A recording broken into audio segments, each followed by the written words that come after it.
I want to jump in right now and say that I grew up in the Hasidic community, one of the most fundamentalist and extreme forms of Jewish practice.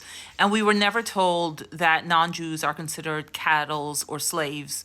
We were told that we're the most special, and definitely Orthodox, Hasidic Jews were the most special of all the Jews, and we had a more important role. And, when the Messiah would come, then we were told a bunch of other things. What would happen, that non-Jewish people would become, the good non-Jewish people would become our slaves. But I think that most fundamentalist, religions talk about that. When you talk about the Christians, the way they view what will happen when the rapture will come, all the bad people, will go away and only the good ones will be saved. So similar common type of things.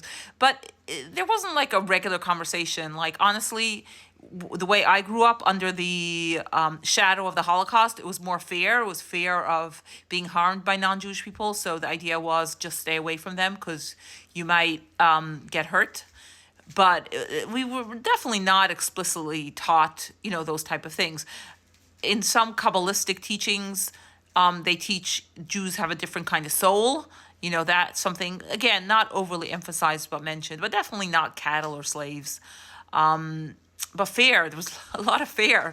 And we were taught that, but that's taught in all cults, but we were taught that, the outside non-Jewish world wants to hurt us, so we better stay in the Hasidic community, otherwise really bad things would happen to us. And then, but again, they tell that to anybody in any cult.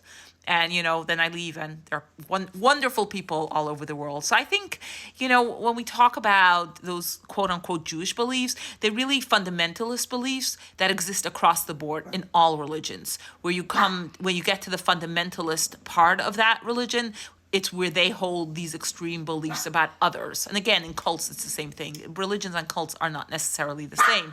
But the idea that, we're more special, we're better, everybody else is terrible, that really exists in the fundamentalist part. So to be clear, amongst Jewish people, only 9% of them are Orthodox, and only like half of that, or maybe even less, are Hasidic. So it's a very tiny percentage of the Jewish world. But again, in Islam, you have the fundamentalists. In Christianity, you have the fundamentalists. And they all hold similar beliefs about others. Hope this helps.